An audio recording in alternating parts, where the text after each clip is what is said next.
mbega amabere ari sexy, amatako atemba itoto, dore intege zitemba amaribori, yo ufite iminwa myiza, nukuri shu useka neza, noneho indoro yawe iranyica burundu, uzi ko hari igihe nkureba nkamira amazi be.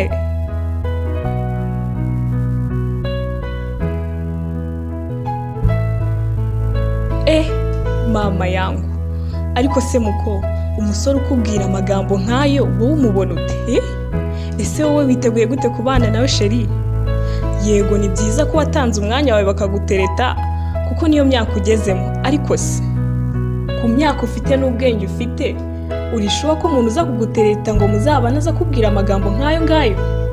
Yes, nibyo uri mwiza pe nkuko ajya bikubwira, nibyo akubwira byose urabifite, ariko icyo gihe uzi gusesengura neza ubona ko atari wowe akunda ahubwo we yikundira bimwe mu bice ufite, kandi ibyo bice ufite hari abandi bakobwa benshi babifite kandi banakurenze. Ese byaba bite?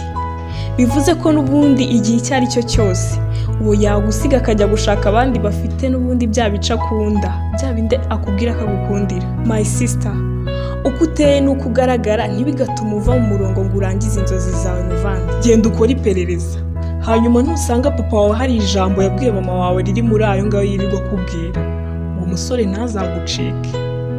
Ariko ntusanga nta na rimwe ririmo, nshuti yanjye, uwo musore ahubwo wowe gerageza umucike. Reka ndeke kukubwira byinshi, ariko reka nizere ko hari icyo usigaranye, kuko inama nk'iyi ntabwo uzongera kuyibona mu buzima bwawe. Ikiganiro cyo ni Byaba Bite na Admars.